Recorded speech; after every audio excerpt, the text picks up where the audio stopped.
letters and stories featured are the creator's ideas, creative imaginations, and true to life stories with permission to publish. This is for entertainment purposes only. August 28, 2021. Dear Miss G, there could be a lot of different emotions that would influence us to get through the day. We always have to find a way to express them in any way we can. But sometimes some emotions are misplaced and made to be in form of anxiety or anger. Some people would misinterpret you when in fact they don't know almost 3/4 of your life. Miss G, good day to you. I am always kind and warm and an upbeat person.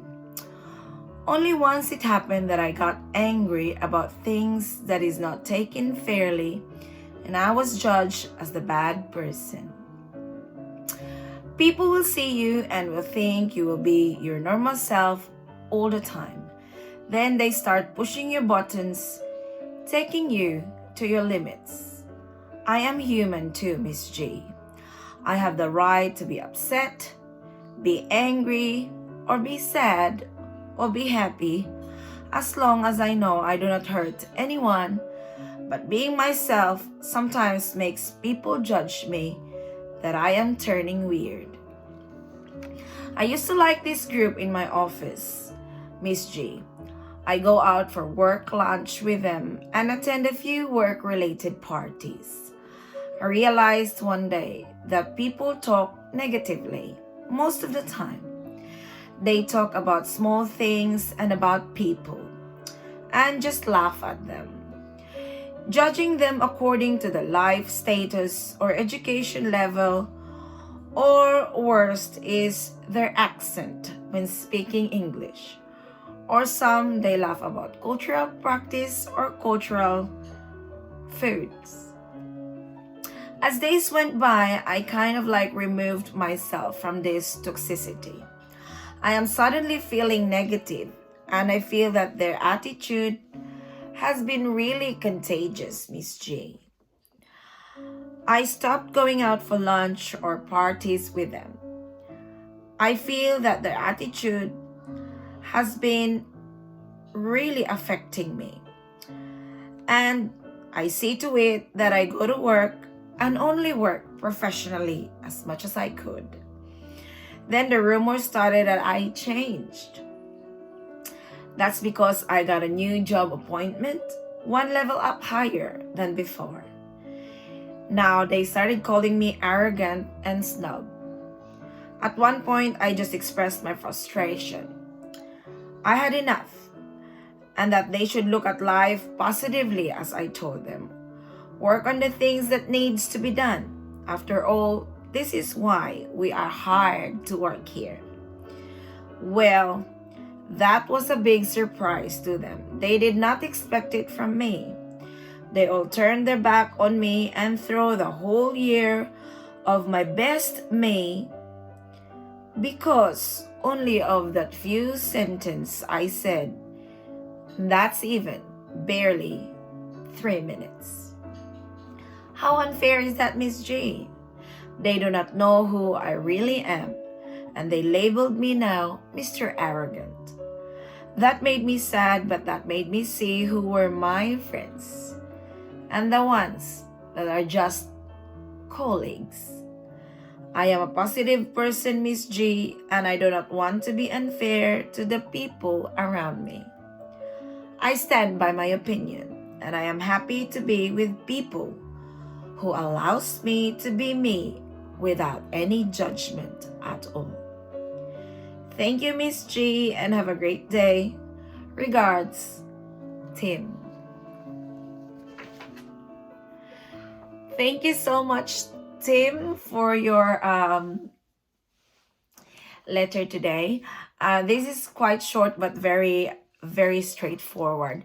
Before we go to Tim's story, thank you so much, guys, for always being there. Going back to Tim, I would like to say that I have the same feeling as you do.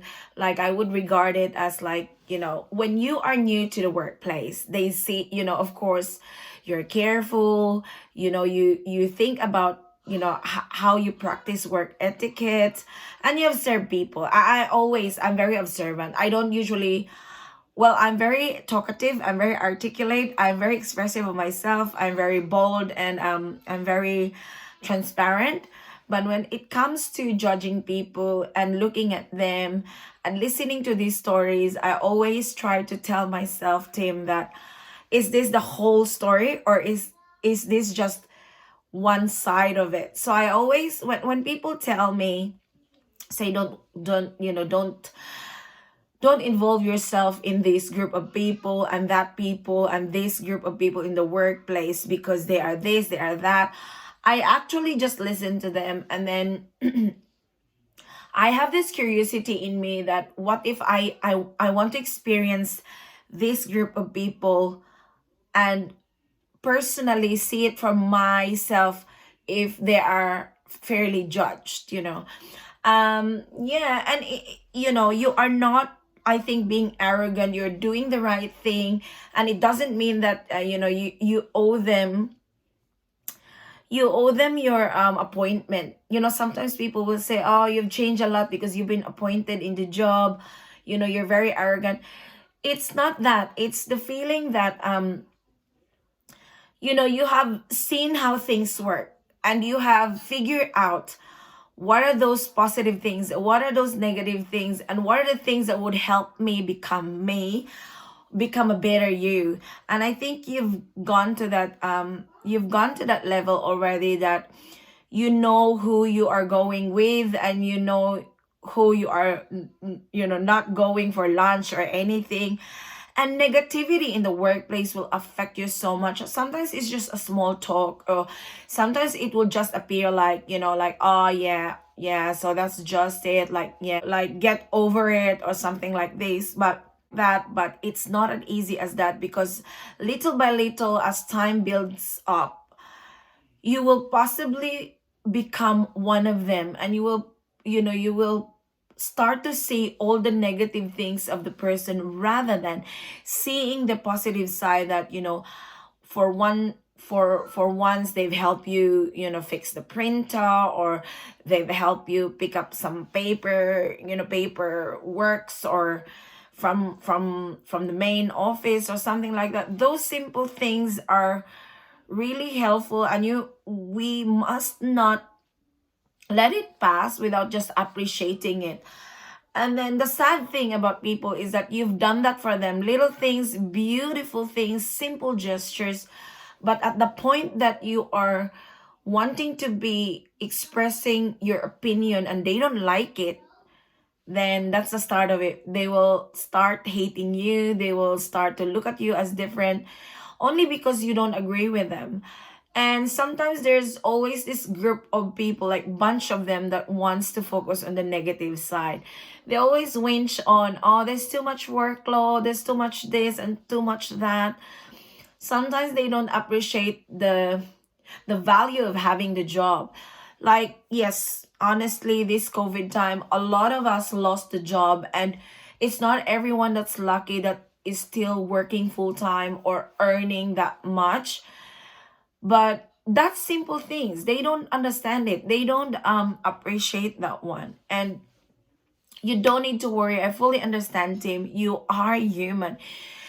It's okay to be not okay, like, it's sometimes okay to be sad. It's okay to feel the pain. You have the right to be you, as you've said, as long as you're not hurting anyone. And it doesn't mean that people will tell you, oh, just don't think about that. You're too sad to be with us. Those are the people that are not understanding of who you really are. They're only expecting you to be just the better version all the time. Like, you can't be angry, you can't be sad, you can't be this, because we expect you to be that. Living and conforming in the social pressure is really, really difficult. And we have to be careful, Tim, because at that time, if we are keeping up with their expectations, we are compromising our being us, our happiness of who we are, who we really are deep inside. Don't compromise your emotions just to make people happy or just to please them, because after all, we should be all together working and, understanding each other and accepting who we are. We work in the office as a team, not that they want you to become this, they want you to become that, because it fits their wanting and their needing to have that people around them.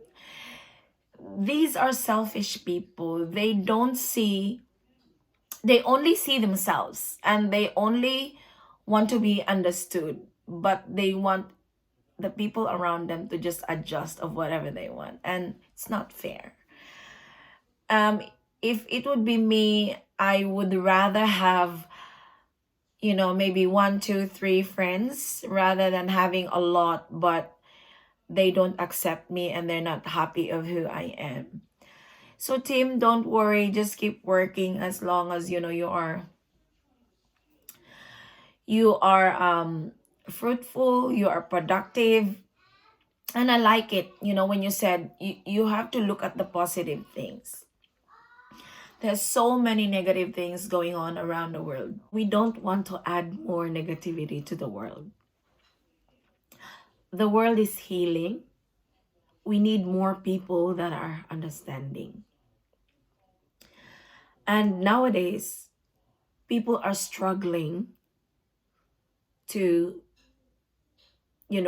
manage emotionally due to this pandemic. And there's a lot of people that are affected by mental health issues. So don't compromise yourself, Tim. Just be who you are.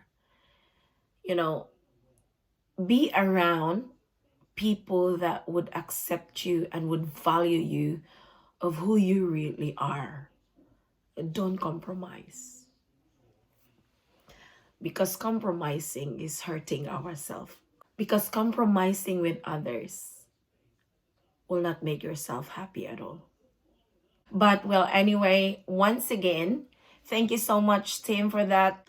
I would like to acknowledge each and everyone's loyalty of still following our segment.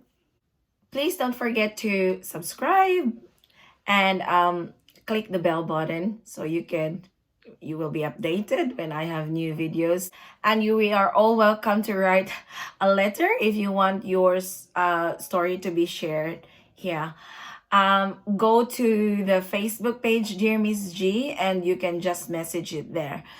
Don't forget, we share your story, we motivate, and we inspire. Thank you so much and see you next time. This is your Dear Miss J.